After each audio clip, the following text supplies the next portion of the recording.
All right, good morning. How are we? Good morning. Good morning. Awesome. Great to be with you this morning. It's great to be able to sit and worship. You know, I always love being on the front row. If you're on the back row, I'm telling you, you're missing out because when you're on the front row, the Holy Spirit does a little something different. You get to hear all of the voices singing over you. And I tell you, if you need a worshipful moment, you're having a hard day, come sit down on the front row. I can promise you, you'll be encouraged by the time that you leave. It's so encouraging to get to hear everybody sing. So I've got a fun and exciting announcement. You ready for it? You like good news? So you'd rather have bad news? You want some good news? Okay, here's some good news. So after a long period of time, our building steering team has been praying, has been in countless meetings with architects and all kinds of different things. They want you to know that we have made the official decision that we are moving forward with building a new facility on the hilltop. That's what we believe that God's calling us to do. Yeah.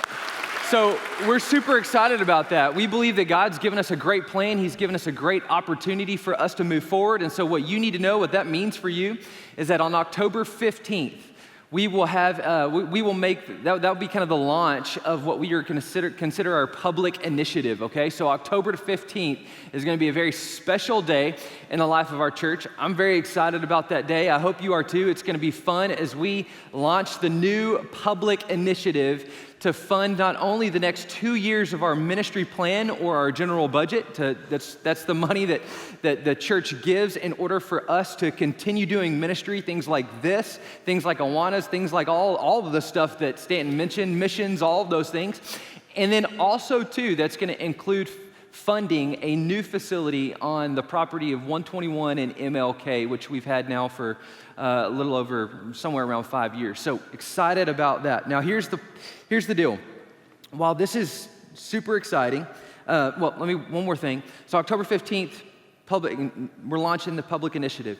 Up until that date, there's going to be 3 more dates that you're going to want to keep your eyes and your ears peeled for, because those are going to be opportunities for you guys to come and to hear the vision, to see the building and all of those things. Now, here's the deal. If you don't have a Sunday school class, or if you don't have a small group, or if you're not super connected yet, these are going to be opportunities for you. So hear me when I say you're going to be invited to one of those 3 opportunities. But if you are in a Sunday school class, if you are in a small group, you're going to hear these from those. You're going to hear these dates from those groups, and they're going to bring you to those events. Okay, I want you to come as a fellowship, as a body of people. So again, those dates are going to be coming your way. Just keep your eyes and ears peeled for those dates. Okay, super exciting. Now, here's something that's more important than a new building. It's more important than everything else. The reason why we are doing the series that we're doing right now is because the priority for this church will never be a building. You hear me say that very clearly. The priority of First Baptist Belton will never be a building. It will never be ministry. It will always be God. It needs to be God. God has to be the priority. He can't be a priority. He has to be the priority. And then when God is the priority, everything else is an overflow of that first step, right? So our first step as a church, both individually and collectively, is that we are going to make God the priority. And that's what we've been talking about in this series, right? There's a difference between God being a priority in your life and being the priority in your life. And hear me, I would rather take 300 people who are making God the priority in their life than 3,000 people who are making God a priority in their life, because I just believe that God can do a whole lot more with 300 who are all in than 3,000 who are just along for the ride. Right? So our church, this body, this church family, this multi-generational church family, this is a call to make God the priority of your life. Not a priority, the priority, because when God is the priority, amazing things happen. And I want to be a part of seeing God move in us, change us, and I want to see God make kingdom impact in and through His people right here, First Baptist Belton. So here's what we're going to do. We're going to be in Luke 21. So if you have a Bible, go ahead and grab that. Luke chapter 21, We're going to cover verses 1 through 4 this morning. 1 through 4. Luke chapter 21, verses 1 through 4.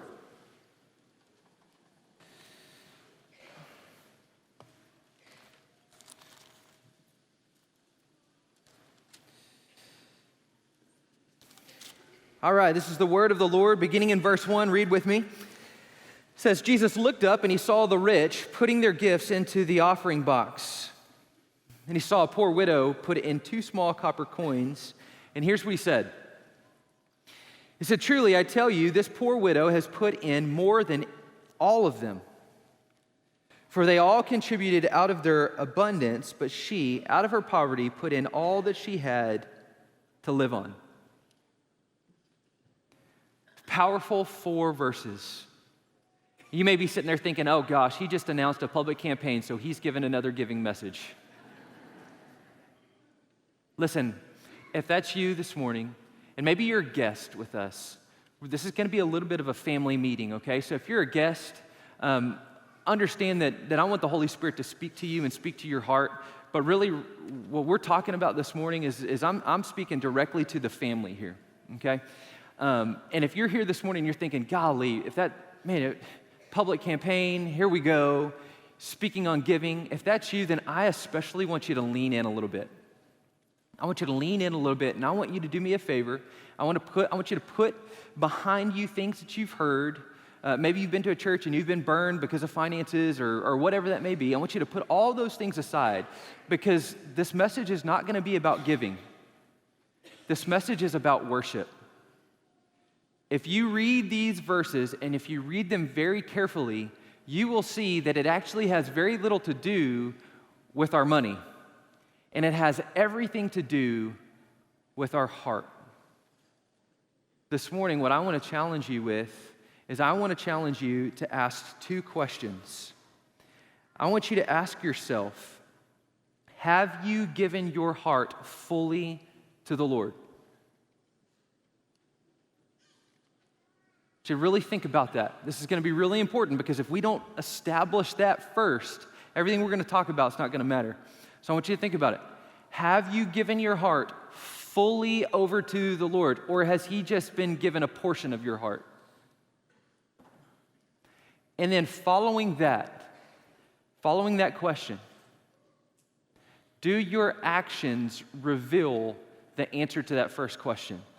So does your life, the things that you prioritize in your life, does that reveal that you've given your heart fully over to the Lord? Those are the questions that I want us to talk about this morning. Have you given your heart fully over to the Lord? Now, here's the deal. What we're going to talk about, because I want this to be so clear in your mind. I want you to walk away and I want you to hear, this is what I want you to hear. A heart that has been fully given over to the Lord is a heart that I don't need to have a hard giving conversation. If your heart has been given fully over to the Lord and you're keeping nothing back in your heart, I'm not talking about your wallet yet, then I don't have to talk about your wallet. You see what I'm saying? You with me? That's what we're talking about. Now, here's the deal. Context of this particular setting. The particular setting is set in Passover. So thousands of people have gathered together to celebrate Passover, and Jesus has got his disciples. They're sitting there, and they're observing some things that are going on, okay? Now, in chapter 20, verse 45, Jesus notices this, and this is him speaking to the disciples. Here's what he says. He says in verse 45 of chapter 20, he says, beware of the scribes who walk around in long robes, who love greetings in the marketplaces, in the best seats in the synagogues and the places of honor at feasts, who devour widows' houses and for a pretense make long prayers. Jesus tells the disciples, he says, hey, beware of these folks. In other words, beware of those who walk around with fancy name brand clothing, all to create an image for themselves. Beware of those who walk into the grocery store and care more about who sees them in public and whether or not they're greeted, or whether they're, or what somebody says about what they're wearing, or whether they've got their makeup on, or the cost of their clothing, or the cost of their car. Beware of those who love to have the best seats in the house or the stadium or the concert. Beware of those folks who are willing to cut extra corners to make a buck. Beware of those people who, when they pray, they care more about what they are saying to God than the God in whom they are speaking to. Beware of those folks who are afraid to pray because they care more about what people think about their prayer than the God in whom they're speaking to. He says, beware of them. Why? Because they care more about their image and their kingdom than they care about God and His kingdom. That's why Jesus says, beware of these people. They care more about themselves and what they can gain out of life, their image, their cars, their houses, their status, all of the stuff. They care more about building a kingdom on this earth than they do about me and investing in my kingdom. To put it simply, they have a worship problem. They have a worship problem. It's within this context that Jesus is sitting with his disciples and he observes two things. He observes first and foremost that the wealthy are coming and they're dropping their offering in the offering box. You might see our offering box right there. It'd be very similar for the wealthy in our church to get up, to make a scene as they go and they put in their big checks in the offering box. And then Jesus notices something else. He notices that this poor widow who has very little to live on goes and she also puts in her offering in the offering box. And Jesus says,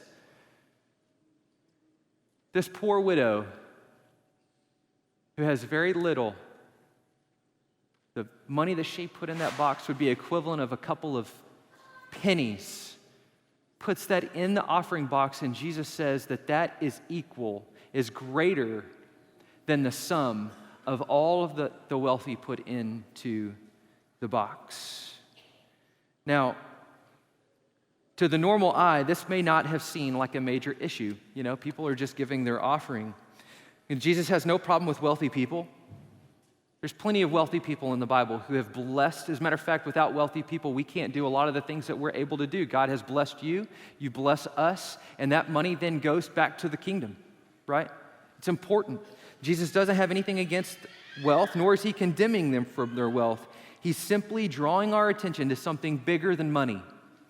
He's drawing our attention to the nature of our heart in worship. In fact, Jesus makes a pretty strange statement. In verse 3, he says, truly, I tell you, this poor widow, again, has put in more than any of them. The 2 small coins that she's put in is greater in value than the sum that all of the wealthy put in. And you may be thinking, well, how in the world can that be? I mean, my math brain, I'm thinking, well, that doesn't add up. Well, Jesus answers that question in verse 4. He says, for they contributed out of their abundance, but she, out of her poverty, put in all that she had to live on. Listen very carefully. There is a difference between giving a portion and giving the whole pie. There's a difference. There's a difference between giving a sliver and giving the whole pie. And Jesus is drawing our attention to this difference. Here's the point. Before the widow ever gave sacrificially of what she had in her wallet, she had given her heart fully to the Lord. So you don't just wake up one day and go, you know what, today's the day that I'm going to give up my life savings and I'm going to put it in that offering box. Like, I don't know anybody who's ever woken up and just said, today's that day. Right? What happened in this widow's life is that God did something special in her heart, transformed her heart as she gave herself fully over to the Lord to the degree where she's willing to do something so irrational as to give all that she has to live on back to the Lord. It's as though she's silently saying to God, I love you more than anything else. Here's my heart, here's my life, here's my future. It may not be much, but Lord, here's all I got, and I'm giving it to you. Listen, y'all, this is the true nature of our worship. This is the true nature of our worship, and I think it's fair to have an honest conversation this morning. You ready? We need to have an honest conversation. It's important, right? I love you. I hope you love me, so maybe we can meet in the middle here.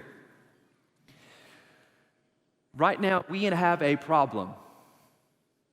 You and I, this church, we have a problem. We are significantly under budget for the year. And I have racked my brain over how in the world can we be under budget? I mean, look at this place. I hear you singing, and it is loud. We're worried about the instruments. I can tell you, your voices are much louder than the instruments. It is loud in here. It's electric in here. There is energy. It is multi-generational. This place is full, and we have a problem. I've talked to other pastors that I know. I've talked to experts. I've looked at every strategy. I've looked at it all. But you know what? You know the truth of it is? It's not that we have a giving problem. Credit at me. We don't have a giving problem. We got a worship problem. You can sing on Sunday and your heart can be far from the Lord. I don't know how to be any more truthful, any more honest with you than that. We have a worship problem. There's no gimmick. There's no amount of things that we can do. There's not a amount, passing the plate's not going to solve a worship problem. What's going to solve a worship problem is you and me getting serious about making God the priority of our lives. Not being a priority, but the priority of our lives. Giving Him our full heart and saying, Lord, here's all I got. Here's my time, here's my talent, here's my treasure, here's my life. You've given me your Son. How in the world can I withhold from you? That's what's going to change everything.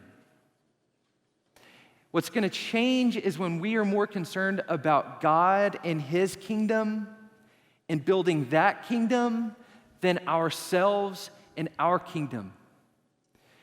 What's going to change that is when we don't care so much about what's on our back, but who has called us their son and their daughter in whom He's well pleased. Where we recognize that the cross was not just this thing that we talk about or we wear around our necks or we see plastered around town, but it's something that means something to us because on that particular day, a man gave his life for you and for me, shed his blood so that you, a stranger, a foreigner, an alien, somebody who is a child of wrath, could be given a seat at the table, lavished with riches, and go, oh my gosh, why in the world am I giving my life for this? I mean, who cares? God has to be the priority in our life. When He's the priority, we don't have to have that budget conversation. When He's the priority, I don't have to talk about your wallet. But I'm going to be honest with you, He is not our priority. He's some of our priority. For some of you in the room, He is your priority. But there is a whole host of people in this room who I love. I don't even know who you are. I don't want to know. But I'm pleading with you. It's not what I want from you. It's what I want for you. And I'm telling you, you're missing out on the blessing that you're missing out. And we're missing out. The church is missing out. And I'm pleading with you. I'm pleading with you to give your whole heart to the Lord and watch how He transforms your life. You will never know the faithfulness of God until you give Him a shot. You will never know His faithfulness. You will never see Him show up in your life in miraculous ways until you push yourself to the degree where you have to trust Him. But right now, we aren't trusting Him. And so you're not going to see the God of the universe break into your life in a powerful, miraculous way until you say, Lord, you know what? It may not be much, but here's what I got. He's got to be the priority. He's got to be the priority. It's got me thinking, Acts chapter 2. Acts chapter 2, Acts chapter 4, man, the early church, gosh, it's not a perfect church, just read the Corinthians. You'll figure out real quickly that it was a mess. But Acts chapter 2, Acts chapter 4, you've got a people who are worshiping, revival's breaking out, and they're coming to the gathering, and they're literally selling off land, they're selling off their possessions, and they're pushing it all across the table, and they're saying, Lord, here's my offering to you. And what happens there? Revival continues to break out. The Lord continues to add to their number day by day by day. Revival is happening. Listen, I tell you, in the book of Malachi, here's another great example. God could have condemned the people of Israel for so many things. He could have condemned them for their idolatry, for the way they were treating their own people, for the way they were treating outsiders. They were cutting corners to make a buck. There's a ton of nasty things that they were doing. God could have condemned them for all of those, but you know what he said? He didn't. He didn't condemn them for their behavior. He condemned them for their worship, because what they were doing, or rather what they weren't doing, is they weren't bringing their offering to the Lord. In fact, he would even go so far as to say that they were robbing me. And so he says, rather than experiencing the blessing of the Lord, they were experiencing a curse. Because while their behavior may seem like it had it all together, their hearts were far from him. Wow. Listen, man, I don't want us to be a church where we're missing out on the blessings of God because we are not making him the priority of our heart. So Acts chapter 2, Acts 4, great things are happening. Selling possessions, giving away land, all these things is an opportunity for worship. And it got me thinking, why in the world would people do something so irrational, so crazy? Why would they do that? Well, I think it's because, like the widow, they had given their heart completely over to God. They made him the priority of their lives. That's the only rational explanation for why you would generously give of everything you have. Wow. That is so powerful. Now, here's a rational thought. I want you to think about this. How many of you would marry somebody who on that beautiful wedding day, your bride walks down the aisle, oh my gosh, so beautiful. All the ladies are oohing and ahhing, it's great. Then they turn and they look at the groom to make sure he's crying. You know that day. You get up there, how many of you would marry the person who says, babe, I'm all in. I'm with you in rich or poor, sickness or in health. No matter what comes our way, I am all in unless it gets uncomfortable or unless I find something better or bigger, or something that I would rather prioritize more than you? That's a logical question. How many of you are like, yep, this is the one? If I'm your dad, I'm gonna go get my daughter from that stage and we're gonna walk out.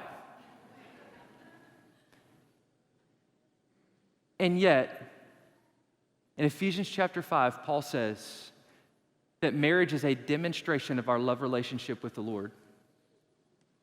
That marriage is a picture of you and me before God, covenanted to live our lives with him, before him, in sickness and in health, for richer or for poorer. No matter what comes our way, we're all in. And yet for so many people, we stand on that day and we say yes when we walk down that aisle, we said that prayer, but then guess what? We live our lives in the same context I just said. We say I do when it's comfortable, when it's convenient, when I don't have something else going on, or when there's not something else that I would rather be prioritizing. There's this country song that's out right now. The lyrics go something like this: I only talk to God when I need a favor.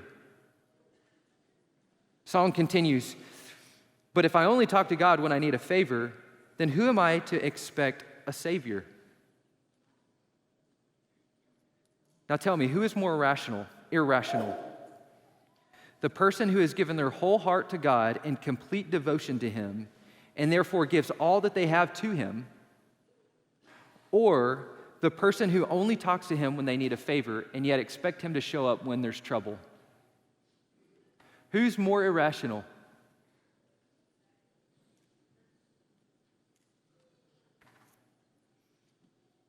I read a quote the other day and I thought it was really great.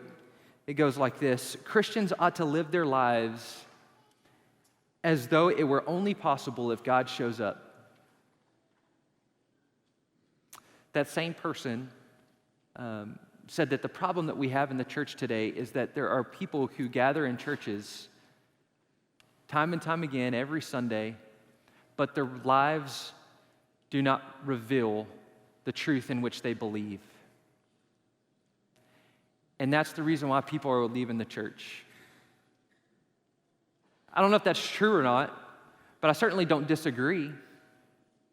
I mean, generations have grown up in households where people have gone to church and said, hey, we got to wear our Sunday best, but yet Monday through Saturday haven't made God the priority. So why in the world would they grow up and think that God should be the priority in their life?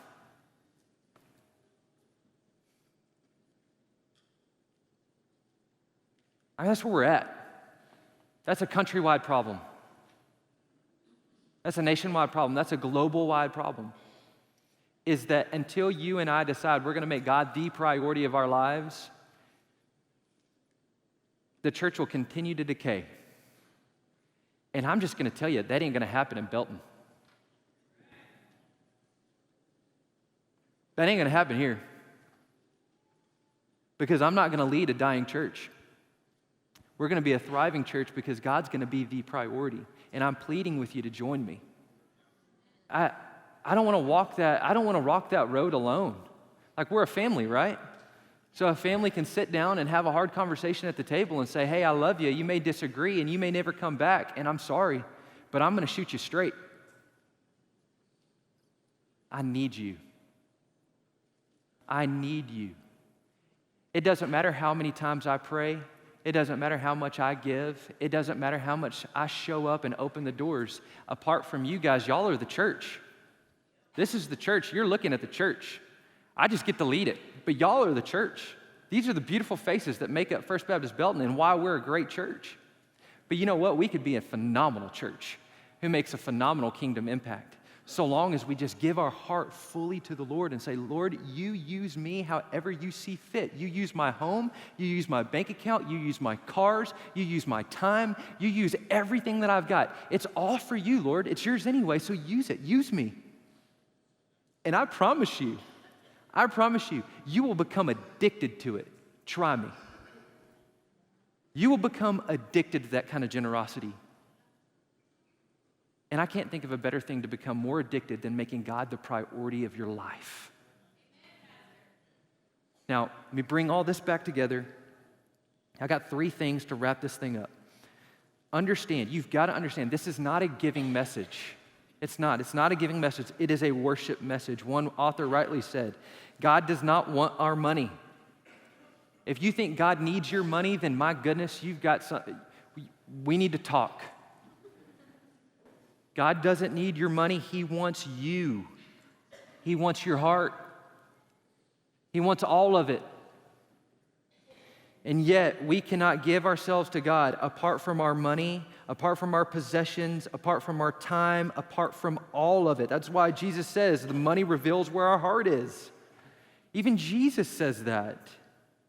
By the way, did you know that Jesus talks about money more in the Bible than he does about heaven and hell? About your eternal state. You realize that? He talks more about your eternal state than he does, or about money than he does your eternal state. It's because our money tests our worship.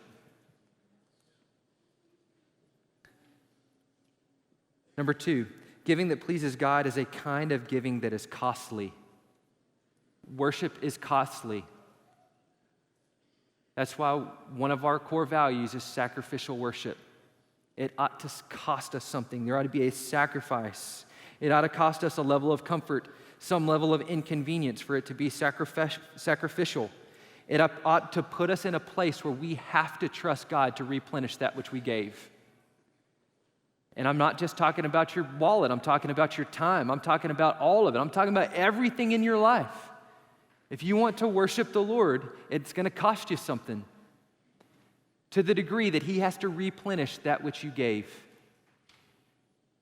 I love what happens with David. David, in the course of his life, he's out in the wilderness. He builds he wants to build an altar to the Lord, and this guy comes up and he says, hey, you know what? I'll just give you the land for free.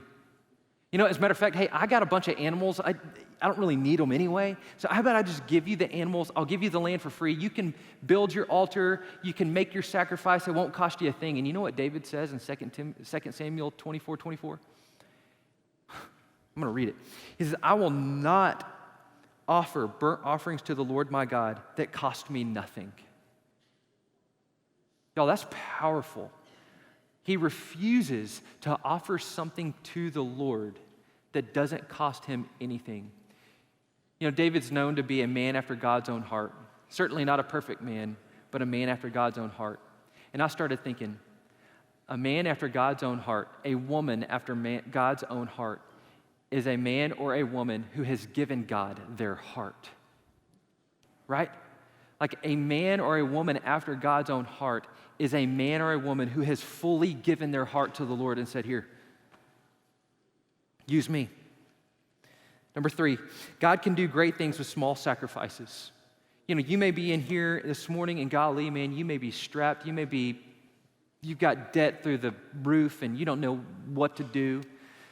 Listen, I'm just going to tell you, don't ever look down on a sacrifice to the Lord.